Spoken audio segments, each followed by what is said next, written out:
أهلا بكم مشاهدينا الكرام، سعيد بلقياكم في نشرة أخبار المغرب، وهذا أبرز عنوانها: تفجير إرهابي عنيف يهز وسط المدينة. وهذه التفاصيل. أكدت وكالة أنباء عالمية وقوع قتلى وجرحى جراء انفجار يرجح أنه انتحاري في شارع الاستقلال وسط المدينة. وقال المراسل إنه تم تسجيل 6 وفيات و39 إصابة لحد الآن، بعضها خطيرة جدا، مشيرا إلى أن الشارع المشهور بكونه وجهة للسياح المحببة في المدينة كان مزدحما جدا لحظة الانفجار.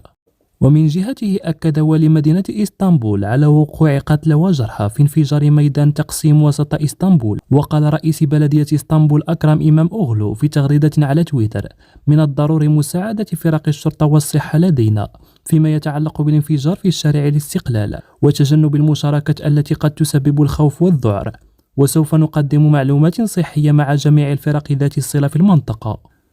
نشكركم على حسن متابعتكم وإلى اللقاء.